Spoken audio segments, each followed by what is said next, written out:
우리 지난 시간부터 골로새서 또 이 빌레몬서 그리고 이 에베소서 이런 내용들은 우리가 어떻게 신앙생활을 하고 우리가 또한 어떤 존재인지에 대해서 명확히 자리매김을 하고 또 함께 주님을 섬길 때 무엇을 해야 될지를 확실히 알려주고 있는 말씀이다. 그렇기 때문에 그 지지난 주부터 해서 이 내용들은 굉장히 중요하고 우리가 꼭 마음에 새겨야 될 말씀들로 그렇게 기억해 주시면 좋겠습니다 하고 말씀을 여쭈었었습니다. 특별히 이 에베소서 하는 이 책은 그 예정에 기초한 교회론이라 하는 그런 주제를 갖고 있습니다. 교리서신이죠. 그러니까 이 책을 읽어보면 교회가 무엇인지를 알 수 있는데, 그런데 이 교회는 그 신비에 휩싸여 있습니다. 그 하나님의 그 비밀이 많다는 거예요, 이 교회 안에는.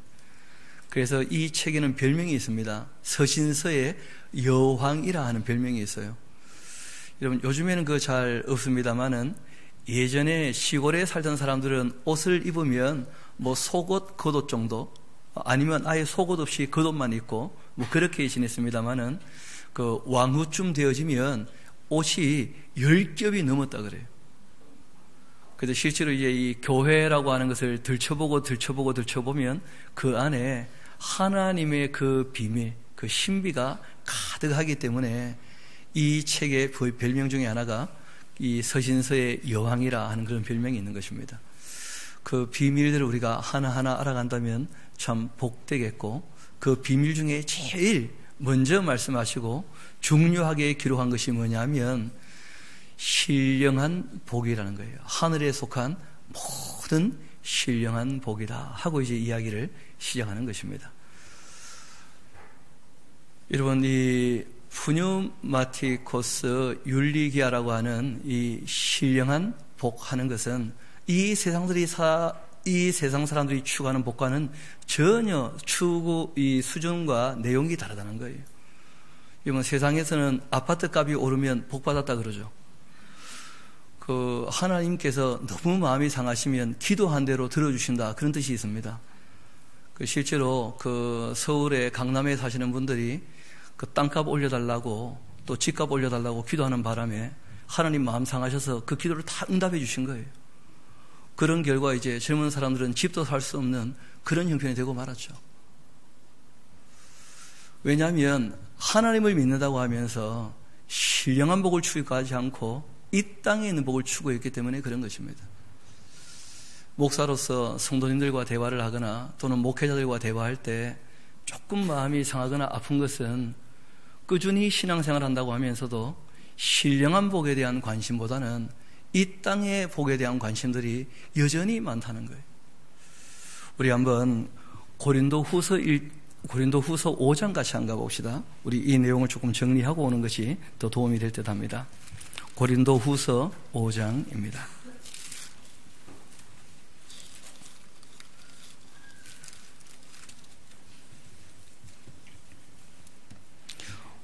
우리 이 내용도 참 중요하니까 1절, 2절, 3절은 같이 한번 읽으시면 좋겠습니다. 고린도후서 5장 1절, 2절, 3절 시작.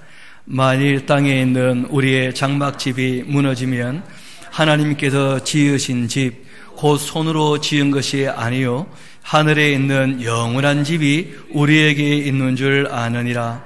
참으로 우리가 여기에서 탄식하며 하늘로부터 오는 우리 처소로 덧입기를 간절히 사모하노라. 이렇게 입음은 우리가 벗은 자들로 발견되지 않으려 함이라. 그 다음 조금 더 읽어드리겠습니다. 참으로 이 장막에 있는 우리가 짐진 것 같이 탄식하는 것은 벗고자 함이 아니요 오히려 덧입고자 함이니 죽을 것이 생명에 삼킴받게 하려 함이라. 곧 이것을 우리에게 이루게 하시고 보증으로 성령을 우리에게 주신 이는 하나님이시니라. 아멘.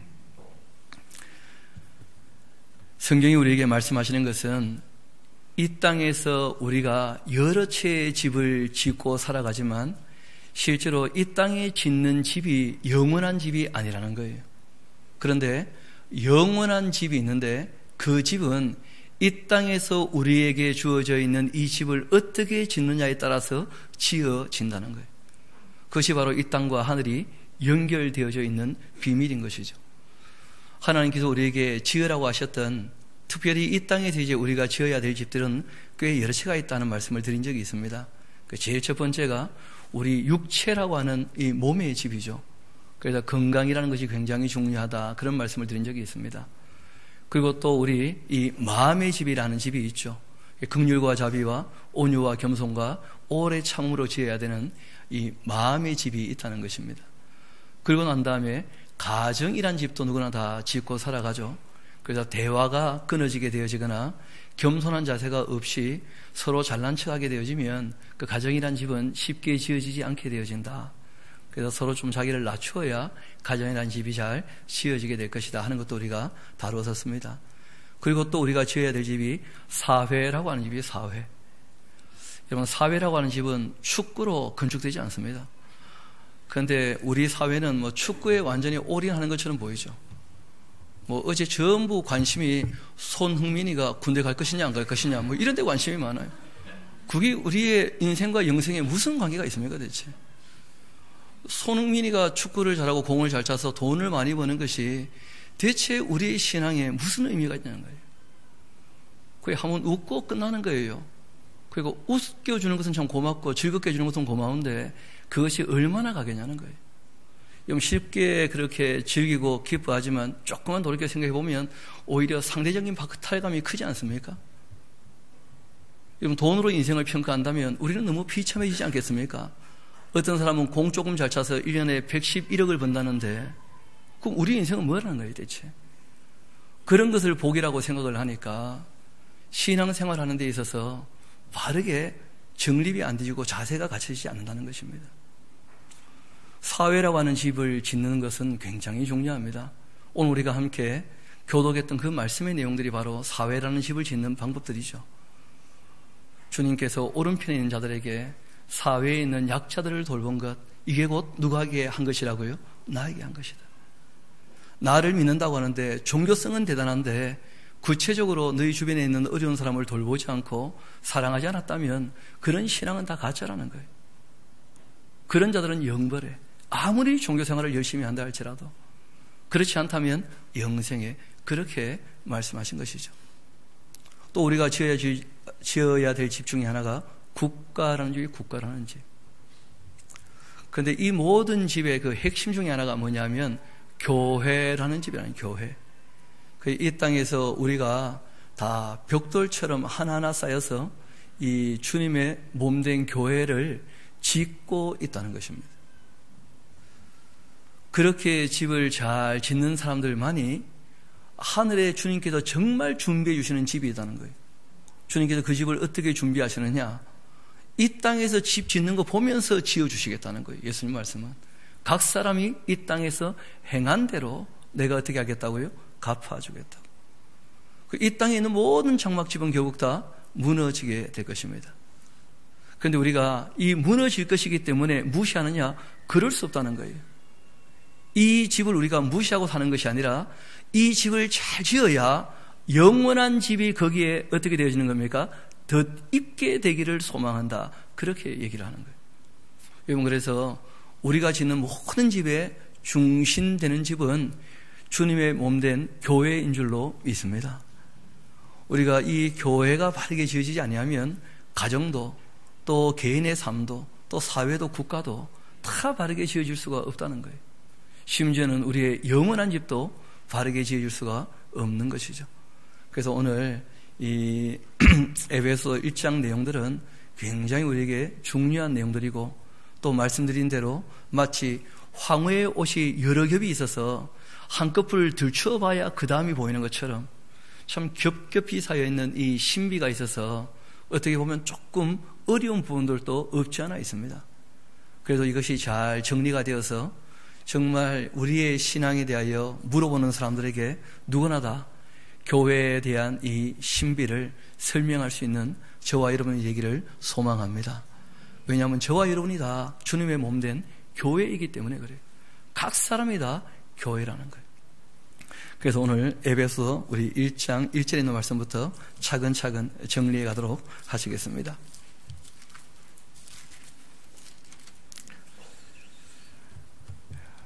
하나님의 뜻으로 말미암아서 그리스도 예수의 사도된 바울은 에베소에 있는 성도들과 할 때 이 에베소에다가 줄을 딱 쳐놓고 이렇게 하나 쓰십시오. 부산 샤론교회에 있는, 이렇게 좀 적으십시오. 여러분, 이런 편지를 이제 회람서신이라 그래요. 그러니까 단지 에베소 교회만 보라고 쓰신 책이 아니고 에베소 교회를 보편화해서 주님의 몸된 교회라면 누구나 다, 그러니까 에베소 교회지만 에베소에 있는 주님의 몸된 교회들이죠. 마찬가지로 부산 샤론의 이름으로 함께 모인 주님의 뭐라는 거예요? 몸된 교회. 이 교회는 다 알아야 될 내용들이죠. 성도들과 그리스도 예수 안에 있는 신실한 자들에게 편지하노니 하나님 우리 아버지와 주 예수 그리스도로부터 은혜와 평강이 너에게 있을지어다. 아멘. 여러분, 이 골로새서 에베소서 하는 것은 굉장히 이 정리되어지고 다듬어진 교리서신이라 그런 말씀을 드렸는데, 여기에서는 믿음이라고 하는 그 표현이 항상 신실함으로 표현되어져요.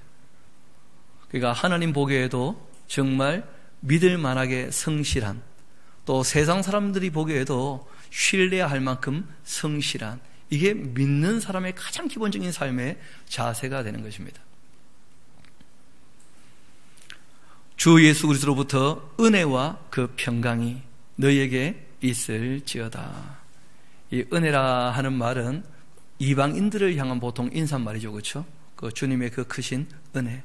그리고 평강이란 말은 이미 그 이스라엘 백성들은 하나님 안에 있다고 스스로 생각하고 있지 않습니까?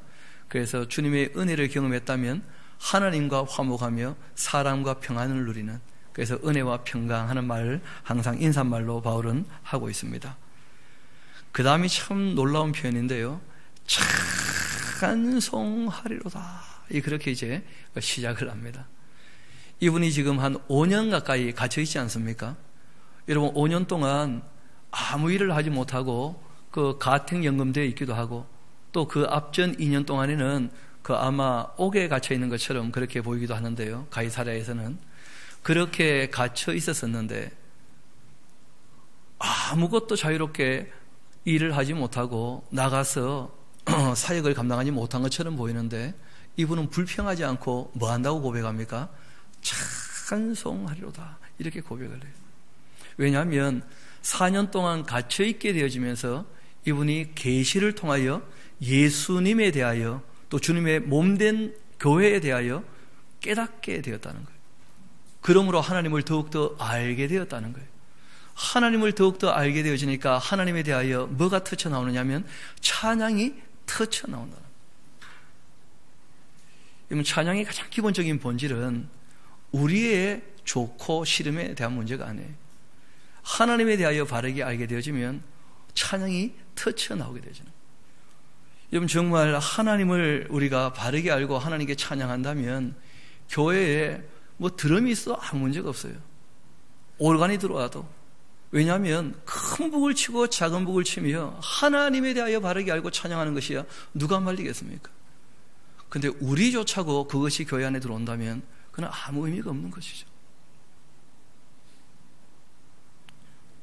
누구를 위하여 우리가 함께 모이는가? 이건 명확한 자리가 딱 매겨져야 합니다. 그것이 안 되어지면 모든 것이 다 문제가 되어질 거예요. 우리가 하나님을 바르게 알고 하나님을 찬양한다면 아무것도 문제가 되지 않을 것입니다. 왜냐하면 우리는 진리 안에서 자유를 가지고 있는 사람이기 때문에 그래요. 그래서 이분은 4년 동안이나 실제로는 5년 가까이 그렇게 억압된 생활을 하는 것처럼 보이지만 아무도 그를 가둘 수 없었다는 거예요. 찬송하리로다. 이런 바울이 하나님을 알게 되어지고 교회의 신비를 깨닫게 되어서 터져나온 이 찬양이 저와 여러분에게도 늘 있게 되기를 소망합니다. 그런 사람은 세상이 흔들 수 없다는 거예요. 아무도 그 입을 막을 수 없다는 거예요. 정말 찬양인 것이죠. 찬송하리로다. 하나님, 곧 우리 주 예수 그리스도의 아버지께서 그리스도 안에서 하는 말이 굉장히 중요해요. 하늘에 속한 모든 신령한 복을 우리에게 주셨다. 그 모두란 말도 굉장히 중요하죠. 신령한 모든 복은 누구에게만 있다는 거예요? 예수 그리스도 안에만 있다는 거예요. 예수님을 통하여 우리에게 다 주신 거예요. 그 복을 한 7가지 챙겨드릴 테니까 오늘은 다 복 받아 가시기를 소망합니다. 저희 교회에서는 복 얘기 잘 안 하죠, 그렇죠? 근데 정말 이 신령한 복은 다 받아가야 되고 다 누려야 돼요. 이걸 누리지 못한다면 신앙생활에 별 기쁨이 없어요. 이걸 누리지 못한다면 신앙인이 아닐 거라는 거예요, 성경은. 이것으로 말미암은 참된 기쁨이 있어야 돼요. 그래서 예수 그리스도 그 안에서 하늘에 속한 모든 신령한 복, 그걸 우리에게 주셨다는 것인데, 제일 첫 번째, 창세 전에 그 그리스도 안에서 우리를 어떻게 하셨다고요? 택하셨다, 그렇게 되어 있어요. 여러분, 시점이 언제입니까? 창조하시기도 전에. 여러분, 신학적으로는 뭐 여러 가지 논의들이 있어요. 하나님께서 인간 타락하기 전에 인간을 택하셨느냐, 인간 타락하고 난 다음에 그 구원받을 백성들을 택하셨는가, 뭐 이런 거 가지고 고민을 해요. 성경을 보면 명확히 얘기하고 있어요. 여러분, 창조하시기 전이라면 타락하기 전입니까? 타락하기 후입니까? 타락하기 전이죠. 제가 이 조금 어렵다 하는 말씀을 드린 이유가 이런 것입니다. 하나님에게는 거룩성이 있어요, 그렇죠? 우리와 다른, 그게 뭐냐면 시간적으로는 영원하신 존재라는 거예요. 그런데 우리는 영원합니까? 시간 안에 있습니까? 이 땅에 살 때는 시간 안에 있어요. 그래서 거기에 대한 이제 간극이 언어로 표현이 다 안 되어지기 때문에 조금 어려운 거예요. 여러분, 창세 전이라고 하는 말은 시간의 개념이 아니에요. 영원하신 하나님께서 하나님의 나라를 일구어 가실 때, 여러분, 실제로는 하나님 나라가 이미 있죠. 그렇지 않습니까? 그리고 이제 천사들 세계도 만드셨잖아요. 그런데 하나님께서 이 우주 만물을 창조하시기 전에 하나님의 형상인 사람들을 통하여 하나님 나라 백성 되게 하겠다고 미리 뭘 다 하셨다는 거예요? 계획을 다 하셨다는 거예요. 그리고 어떤 사람들을 하나님 나라의 백성으로 삼을지에 대해서 다 미리 뭐 하셨다는 거예요? 선택하셨다는 거예요. 하나님 쪽에서 다 이미 하신 것이 있다는 거예요. 놀라운 것은 그 하나님 하신 일에 대하여 이 땅에 있는 사람들에게 얘기를 해보면 받아들이는 사람이 있고 안 받아들이는 사람이 있어요. 근데 그 말씀을 받아들이는 사람들이 어떤 백성이라는 거예요? 택한 백성이다 하고 이제 말씀을 하시는 거예요. 그런데 지금 안 받아들였다고 계속 안 받아들이느냐? 그거는 모른다는 거예요. 그래서 하나님께서 택하신 것은 하나님 앞에 나온 저와 여러분들은 믿어진다는 거예요. 여러분, 이게 안 믿어졌다면 이 자리에 지금 앉아 있겠습니까? 이런 말을 왜 듣고 있겠습니까? 왜 하나님 말씀을 배워서 그 말씀을 따라 살려고 합니까? 택하셨기 때문에만 가능하다는 거예요. 오후에 조금 더 이 내용들은 그 예정과 함께 택하심에 대해서 성경의 다른 부분들을 좀 정리해서 얘기를 좀 나눠야 됩니다. 이거는 뭐 한 군데 가지고 얘기할 수 있는 그런 내용들은 아니에요. 예수님께서 이런 말씀하신 적이 있죠. 내 양은 내 음성을 어떻게 한다고요? 듣는다. 예수님께서 말씀해 보시면 그 말씀을 듣고 돌이키는 사람들은 어떤 사람이라는 거예요? 택한 백성이라는 거예요. 청하기는 많이 청했다는 거예요. 그런데 택함을 입은 자는 어떻다고요? 적다. 그런 말씀도 하시는 거예요. 그래서 이런 이제 표현들이 영원과 시간이라고 하는 이 긴장된 개념, 다른 개념에서 똑같이 표현되기 때문에 조금 어려운 부분이 있지만 이런 내용들은 믿음을 주신다는 거예요. 하나님께서 성령을 통하여 믿어지게 하시고 인정하게 하시고 그리고 따르게 하신다는 것이니까 그거는 뭐 우리가 할 일은 아니죠. 그렇죠? 성령께서 보증해 주실 줄로 믿습니다. 그렇게 약속하셨으니까요. 제일 첫 번째, 창세 전에 그리스도 안에서 우리를 어떻게 하셨다고요? 택하셨다. 우리로 사랑 안에서. 왜 택하셨느냐? 사랑하시기 때문에. 우리로 그 사랑 안에서 그 앞에 거룩하고 흠이 없게 하시려고. 그러니까 택함 받은 사람은 이런 현상이라 그러면 좀 그렇습니다만 이런 자세가 나타나게 되어져요. 하나님을 사랑해서 거룩하게 살고 흠 없게 살려고 애쓰게 된다는 거예요. 이게 택한 백성들의 그 삶의 자세이기도 하고 특성이기도 해요. 하나님께서 택하신 이유는 거기에 있다는 거예요. 그 사랑 안에서 거룩하고 흠이 없게 하시려고. 하나님 하신 일을 깨닫고 하나님이 나를 택하셨다는 것을 깨닫게 되어지고 믿어지게 된 사람들은 그렇게 살려고 모든 애를 쓴다는 거예요. 여러분 앞을 잠깐 봅시다. 요즘에 그 문재인 정부에서 개혁을 하고 있죠. 맞습니까? 창세전은 아니지만 새롭게 장관을 선택합니까? 안 합니까? 그런데 그렇게 선택을 받으면 어때요? 기뻐합니까? 슬퍼합니까? 확실합니까? 여러분 대통령이 선택해서 불러줘도 기뻐할 텐데 하나님이 불러주셨다는 것이 믿어지고 택했다는 게 믿어지는데 찬송 안 할 수 있겠냐는 거예요. 그런데 얼굴 표정이 별로 안 믿어지는 모양이에요. 여러분 하나님이 택하셨다라고 하는 것은 영적인 의미에서는 장관 정도의 문제가 아니라는 거예요. 또는 뭐 백성들이 택해가지고 대통령 뽑았다 그런 것하고는 비교할 수 없는 문제라는 거예요. 하나님께서 택하셨다는 거예요. 그러니까 여러분 옆에 앉은 사람들 우습게 보지 마세요. 하나님이 택하신 사람들, 그런 사람들 우리가 함부로 대할 수 없다는 거예요. 그래서 사랑 안에서 거룩하고 흠이 없도록 그걸 우리가 추구하게 된다는 거예요. 택하심을 받은 사람들. 그 다음에 이어봅시다. 그럼 거기다가 1 해놓으셔야 되겠죠. 한 7가지 정도의 복이 있을 겁니다. 두 번째, 그 기쁘신 뜻대로 우리를 어떻게 하셨다고요? 그래요. 여러분 택하시고 이 일을 이루시려고 뭐 하신 거예요? 다 계획하셨다는 거예요. 다. 미리. 그런데 이것을 하나님께서 어떻게 하셨다고요? 기뻐하셨다. 그 기쁘신 뜻대로 우리를 예정하셨다. 그리고 예수 그리스도로 말미암아서 자기의 뭐가 되게 하셨다고요? 아들들이 다 되게 하셨다.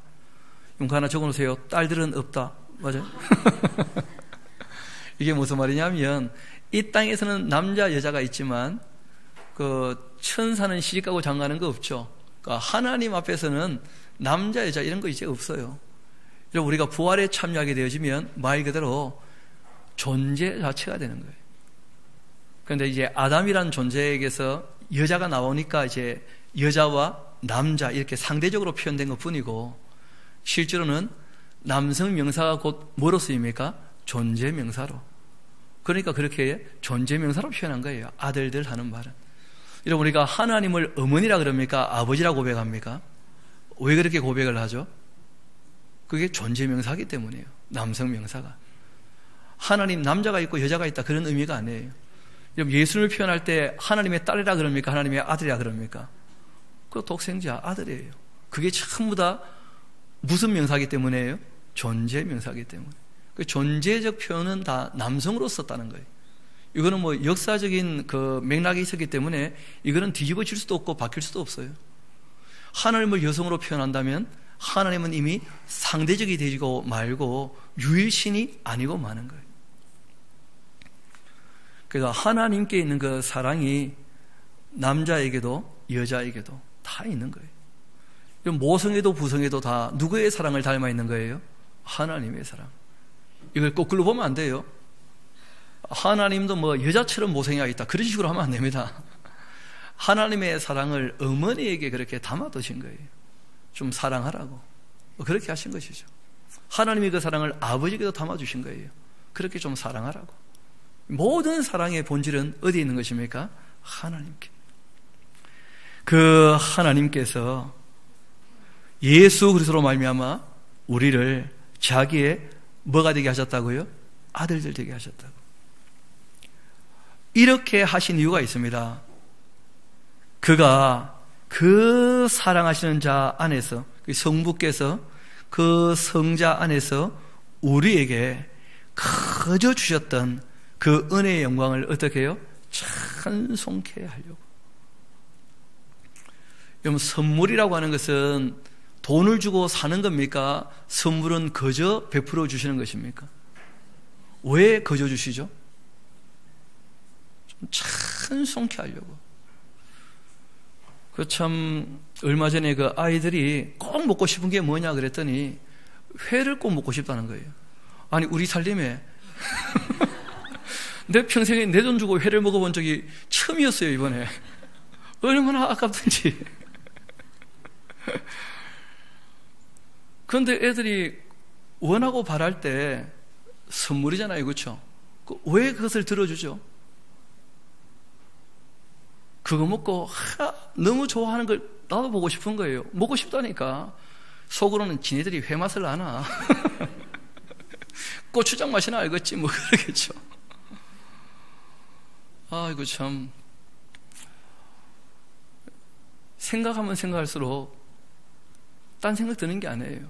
하나님께서 왜 그 아들까지 보내셨는가? 왜 우리를 죄와 사망에서 건져주셨는가? 그 사실을 깨닫게 되었을 때 기뻐하며 감격하며 즐거워하는 모습을 보고 싶으시다는 거예요. 그런 면에서 우리가 주님 앞에 나올 때마다 얼굴이 좀 밝아지게 되기를 소망합니다. 성도들을 만날 때마다 서로 좀 밝은 얼굴로 대할 수 있게 되기를 소망합니다. 왜냐하면 그렇게 우리를 부르셨기 때문에. 근데 여러분, 우리끼리만 좋아하고 끝나면 안 돼요. 성경을 보니까 뭐라고 되어 있습니까? 찬송케 하시려고. 반드시 찾아가서 뭘 표현해야 됩니까? 참 감사합니다. 덕분에 내가 너무나 큰 은혜를 입었고 즐거움을 누리게 되었습니다. 이게 함께 되어져야 돼요. 하나님께서 그것을 원하셨다는 거예요. 그래서 그 아들을 보내셨다는 거예요. 우리 한번 6절 다시 한번 같이 읽어보도록 합시다. 시작. 이는 그가 사랑하시는 자 안에서 우리에게 거저 주시는 바 그 은혜의 영광을 찬송하게 하려는 것이라. 우리는 그리스도 안에서 그 은혜의 풍성함을 따라 그 피로 말미암아 뭘 얻었다고요? 속량, 곧 죄 사함을 받을 겁니까? 받았습니까? 그래요. 여러분, 그 아브라함 때는 받을 거죠. 시간 안에서. 그러나 영원 가운데에서는 이미 하나님이 다 이루신 거죠. 우리는 이미 시간 안에서도 어떻게 된 겁니까? 2000년 전에 이루어진 일이에요. 그래서 다 지금 우리가 봤던 대로 택하셨다는 거예요. 이미 창세 전에. 그리고 예정하셨기 때문에 때가 되어 불러주신 거예요. 그리고 우리를 이미 자녀 삼으셨다는 거예요.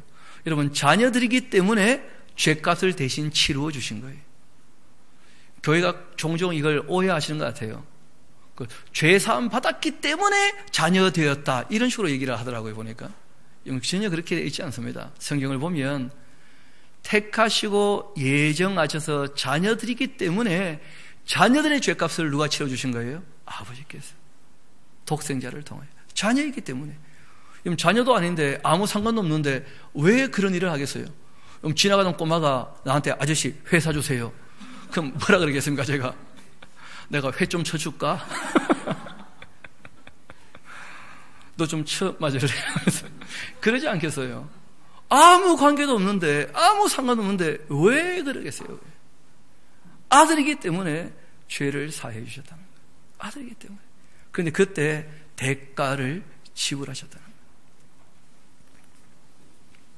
그렇게 하신 이유는 다른 것이 아니라 그 은혜에 대한 영광을 찬송케 하려고.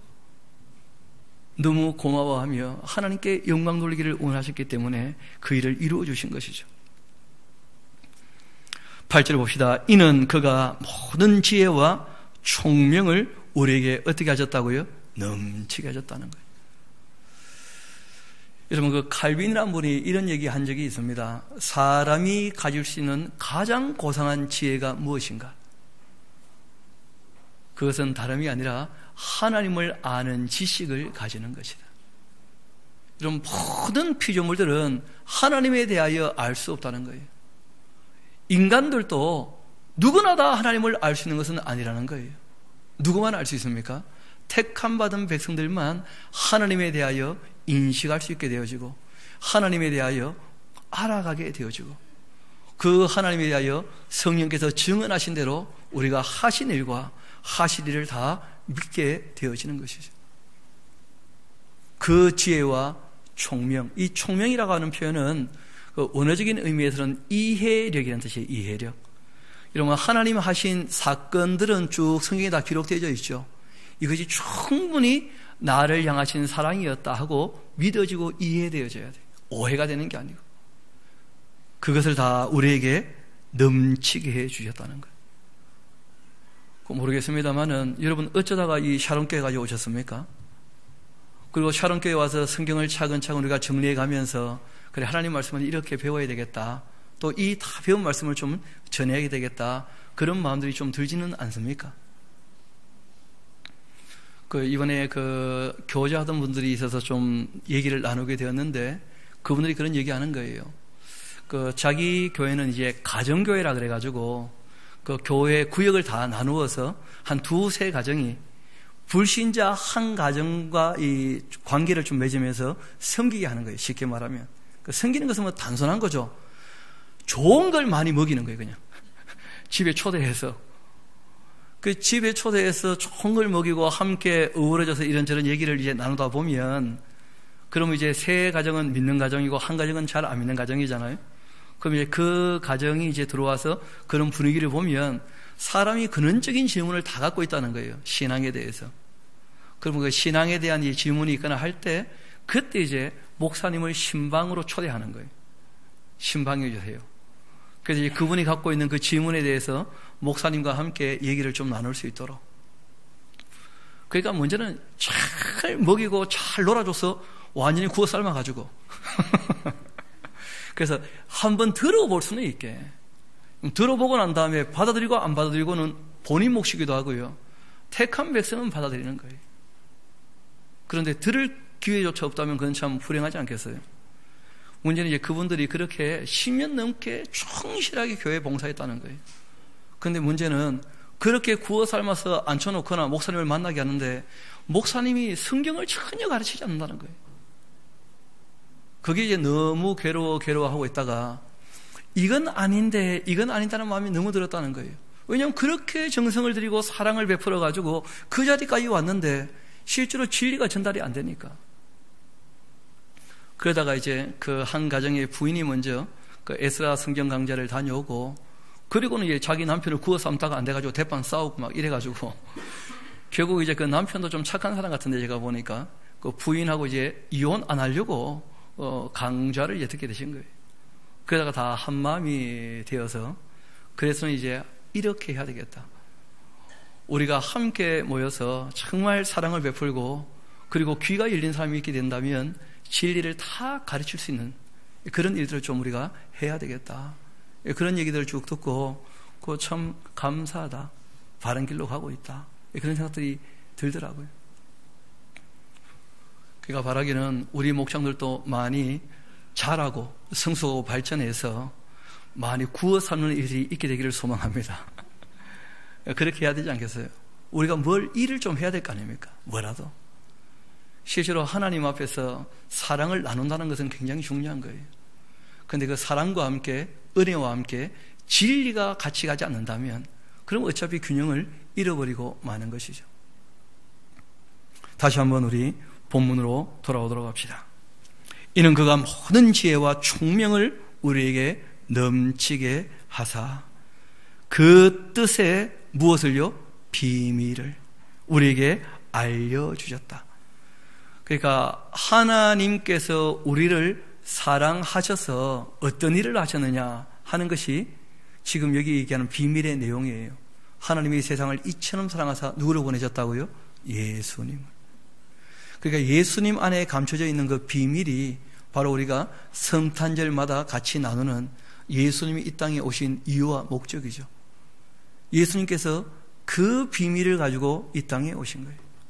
그리고 그것을 다 이루신 것이죠. 영적인 세계를 다 알게 해주시고, 그리고 인간이 무엇인지를 확실히 깨닫게 하시고, 이 땅에서 우리가 어떻게 살아야 될지에 대해서 다 진리로 말씀해 주시고, 그리고 죽음 이후의 세계가 어떤지를 다 깨닫기도 하시고, 그리고 이 악의 종말이 무엇인지를 다 알게 하시고, 이게 전부 그 비밀에 속한 거예요. 놀라운 것은 이 비밀이 교회 안에 있게 하셨다는 거예요. 예정하신 것부터 시작해서 세상 종말과 영원한 하나님 나라까지 이 비밀은 교회 안에만 있다는 거예요. 그 뜻의 비밀을 우리에게 알리신 것이고, 그 기뻐하심을 따라서 그리스도 안에서 때가 찬 경륜을 위하여 예정하신 것이니까 하늘에 있는 것이나 땅에 있는 것이 다 그리스도 안에서 통일되게 하려고 그렇게 하신 것이었다. 여태까지 받았던 복 좀 다 챙겨보셨습니까? 앞을 보고 한번 대답해 볼까요? 다 챙겨갔는지. 제일 먼저 뭐 하셨다고요? 택하셨다. 그 다음에는요, 예정하셨다. 그 다음에는 아들 되게 하셨다. 그 다음에는요, 죄를 사하여 주셨다. 그 다음에는요, 지혜와 총명을 주셨다. 그 다음에는요, 비밀을 다 깨닫게 하셨다. 여러분, 이러한 존재를 교회라고 해요. 이런 존재를 바로 하나님의 기업이라고 하는 거예요. 좀 더 읽어봅시다. 모든 일을 그 뜻의 결정대로 일하시는 이의 계획을 따라 우리가 예정을 입어 그 안에서 뭐가 되었다고요? 기업이 될 겁니까? 되었습니까? 되었습니다. 여러분, 하나님의 기업이 되어 있고 이 땅에서는 교회가 완성되었습니까? 교회가 지어져 가고 있습니까? 그렇죠. 그러니까 하나님 쪽에서는 이미 다 이루셨어요. 영원하신 분이시니까. 그러나 이 땅에서는 어떻다고요? 지어져 간다는 거예요. 좀 더 봅시다. 그 다음이 굉장히 중요한데요. 이는 우리가 그리스도 안에서 전부터 바라던 그 영광의 찬송이 되게 하려 하심이라. 그 안에서 너희도 진리의 그 말씀, 곧 너희의 구원의 그 복음을 듣고서. 이런 믿음은 어디서 난다고요? 들음에서. 그러니까 창세기부터 계시록까지를 정중하게 다 들어보는 그런 정도의 성실함이 없이는 하나님의 이 뜻의 비밀을 다 알기는 쉽지 않습니다. 왜냐하면 모든 성경은 하나님의 감동으로 이루어져 있기 때문에, 성령께서 다 기록하셨기 때문에, 그 성령의 보증이라고 하는 것은 듣고 그 진리를, 그리고 이제 하나님 하신 일을 깨닫게 된 것이에요. 다 믿어지게 된 것이죠. 그 구원의 복음을 듣고 그 안에도 또한 믿어 약속의 성령으로 뭘 받았다고요? 인치심을 받았다는 거예요. 여러분, 성령께서 인을 치셨다는 거예요. 그뿐 아니라 14절 봐요. 이는 우리 기업에 뭐가 되셨다고요? 보증이 되셨어요. 인침을 받고 성령께서 우리를 보증하신다면 우리의 구원을 흔들 자가 있다는 거예요? 없다는 거예요? 그런 건 없다는 거예요. 구원의 확인이라고 하는 것은 하나님 앞에 가봐야 확인되어질 것입니다. 맞습니까? 그런데 이 말씀하신 하나님의 그 말씀, 바울이 계시로 말미암아 깨닫게 되었던 이 진리의 말씀이 믿어지게 되어진다면 저와 여러분은 성령께서 보증하시는 인물인 줄로 믿습니다. 그렇지 않습니까? 성령께서 보증하셨다는데 우리가 뭐 그렇게 서로에 대해서 불만이 많아요? 성령께서 보증, KS 마크가 아니고 무슨 마크요? 보증 마크를 딱 찍었다니까요. 자라왔던 환경이 다르고 배웠던 지식이 달라서 이 세상에서 여러 가지 부족한 것이 있는지는 모르겠지만 성령께서 인을 치시고 보증하셨다면 우리가 서로 받아주지 못할 사람은 없다는 거예요. 서로 간에. 이게 교회의 심이라는 거예요. 13절 다시 한번 같이 읽어보도록 합시다. 시작. 그 안에서 너희도 진리의 말씀 곧 너희의 구원의 복음을 듣고 그 안에서 또한 믿어 약속의 성령으로 인치심을 받았으니 이는 우리 기업의 보증이 되시고 그 얻으신 것을 속량하시고 그 영광을 찬송하게 하려 하심이라. 우리가 꼭 세 가지는 기억하셔야 됩니다. 하나님이 창조하셨고 예수님이 값주고 사기까지 하셨고 거기에 성령께서 도장까지 찍으셨다는 거예요. 하나님께서 관심이 많으실까요? 적으실까요? 그걸 하나님이 잊어버리실까요? 잊어버리지 않으실까요? 택하시고 예정하시고 아들 되게 하시고 죄 사해 주시고 지혜와 총명을 넘치게 하시고 모든 비밀을 깨닫게 하시고 성령으로 인을 치셨다는데, 이런 하나님의 장중에 있는 사람들은 하나님께서 누구에게도 빼앗기지 아니하고 이 주님의 몸된 교회는 세상 무엇에도 흔들리지 않는 줄로 믿습니다. 그렇지 않습니까?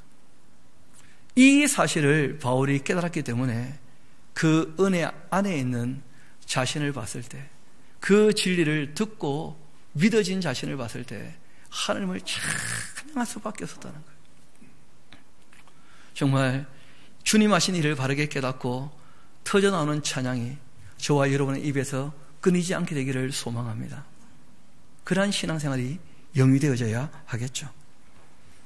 15절 봅시다. 이로 말미암아 주 예수 안에서 너희 믿음과 모든 성도를 향한 사랑을 어떻게 했다고요? 들었다. 그 말씀드렸죠. 믿음으로 끝나면 안 돼요. 사랑이 표현되어져야 돼요. 나타나야 돼요.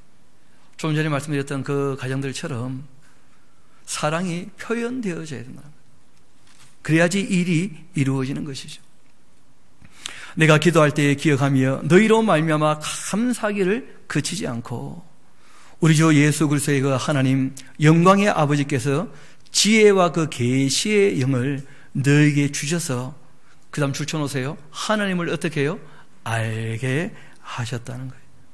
여러분, 지혜와 계시의 영이 어떤 영이십니까? 성령님이시죠. 성령님. 성령님 하시는 일이 뭐라고요? 내 증인이 될 것이다. 예수님에 대하여 바르게 알게 하시고 하나님을 알게 하시는 분이 성령님이시라는 거예요. 성령님. 놀랍게도 우리가 성경을 이렇게 읽어나가면서 정리하니까 내용을 알게 됩니까? 여전히 모르게 됩니까? 누가 도우신다는 거예요? 성령께서. 그래서 우리가 신앙에 대해서 꼭 세 가지가 함께 가야 됩니다. 우리 한번 합시다. 성령님과 성경과 교사 꼭 같이 가야 되는 거예요. 그래서 저뿐 아니라 여러분들도 듣고 배웠다면 잘 정리해서 전할 수 있는 데까지 반드시 가야 됩니다. 17절 다시 한번 봅시다. 우리 주 예수 그리스도의 하나님 영광의 아버지께서 지혜와 계시의 영을 너희에게 주사 하나님을 알게 하시고 그리고 너희 마음의 눈을 밝히사 그 부르심의 소망이 무엇이며 성도 안에서 그 기업의 영광의 풍성함이 무엇이며 그 힘의 위력으로 역사하심을 따라 믿는 우리에게 베푸신 능력의 지극히 크심이 어떠한 것을 너희로 알게 하시기를 내가 구하고 있다. 그러니까 이 능력은 진리로 말미암은, 사랑으로 말미암은 그 능력이죠. 아까 전에 말씀드렸던 그 가정들이 울산에서 그 목요 강좌할 때 함께 강좌했던 그 가정들이거든요. 그 왜 굳이 성경을 배우러 오는가? 진리를 구하고 찾는데 너무 갈급하더라는 거예요. 답답하고 애를 쓰는데. 그래서 성경은 우리에게 말씀하십니다. 다시 한번 19절을 봅시다. 그 힘의 위력으로 역사하심을 따라 믿는 우리에게 베푸신 능력의 지극히 크심이 어떠한 것을 너희로 어떻게 해요? 알게 하시기를. 그러니까 마지막 신앙을 교리로 정리할 때에는 무슨 신비나 초월이나 이런 내용들을 거의 다루지 않습니다. 감정적인 어떤 충족을 다루는 것이 아니라는 거예요. 무엇을 항상 다루고 있느냐 하면 진리에 대한 바른 알에 대해서 그 다루고 있는 거예요. 또 진리에 대해서 감각이 있게 되어지면 당연히 즐거워지는 것이죠. 또 하나님 말씀 앞에 부족함을 깨달으면 죄송스럽게 되어지고 눈물 나게 되는 것이죠. 그래서 바르게 아느냐, 이것을 바울이 바라고 있죠. 구하노라. 그 능력이 그리스도 안에서 역사하셔서 죽은 자들 가운데에서 다시 살리시고 하늘에서 자기의 오른편에 앉으시고 모든 통치, 권세, 능력, 주권과 이 세상뿐 아니라 오는 세상에 일컫는 모든 이름 위에 뛰어나게 하시고, 놀라운 것은 이 세상뿐 아니고 영원한 하나님 나라도 우리 하나님께서 그 아들에게 주셔서 그 아들이 통치하신다고 하니까 그러니까 안심이 되는 거예요. 우리가 지금 정부가 많이 바뀌는 걸 경험하지 않습니까? 여러분, 정부가 바뀌어도 살판나는 세상이 돌아옵니까? 여전히 고모양 고골입니까? 그러니까 여러분, 별로 바뀌는 게 없어요. 그러니까 한 가지만 이 정부가 좋은 것은 아무리 데모해도 물대포 안 쏘는 거, 이거 괜찮습니까? 무슨 말을 해도 봐주니까 그냥. 그거 하나 괜찮은데, 우리가 5년 전이나 지금이나 사는 게 그리 많이 바뀐 게 있습니까? 그런 거 없다는 거예요. 세상 사람들이 하는 일은 다 거기서 거기입니다. 대단하게 해보고 싶지만 또 사람들이 따라줘야 말이죠. 안 되는 거예요, 그게. 그런데 하나님의 나라는 주님 말씀을 따르는 사람들, 주님 말씀을 듣고 주님께 돌아온 사람들만 그렇게 있도록, 택하신 자들만 있도록 만드신 나라이기 때문에, 그 왕의 명령에 다 순종하기 때문에 그 나라는 영원할 거라는 거예요. 아름다울 것이고, 그것을 바라보라고 성경은 우리에게 이야기합니다. 또 만물을 그 발 아래에 복종하게 하시고 그를 만물 위에 교회의 머리로 삼으셨느니라. 우리 23절 다 함께 읽도록 합시다. 시작. 교회는 그의 몸이니 만물 안에서 만물을 충만하게 하시는 이의 충만함이니라. 아멘. 하나님의 나라는 지금 우리 눈에는 보입니까? 보이지 않습니까? 보이지 않죠. 그러나 이 세상 사람들 눈에 보이는 하나님 나라가 있다는 거예요. 그것이 뭐냐면 만물 안에 있으면서 이 만물에 대하여 하나님의 충만하심이 무엇인지를 드러내는, 예수님 말씀에 따르면 바로 교회인 너희가 이 세상의 소금이며 뭐라는 거예요? 빛이다. 그렇게 말씀하신 거예요. 그래서 바라기는 저와 여러분 샤론의 모든 권속들이 정말 이 만물 안에 있으면서 이 만물 가운데에서 하나님의 충만하심을 드러내는 진리를 따르며 사랑을 행하며 참된 믿음 위에 굳게 서서 우리의 영원한 하나님 나라의 집을 바라보며 이 땅에서 우리에게 주어진 집을 잘 지어가는 저와 여러분 될 수 있기를 소망합니다.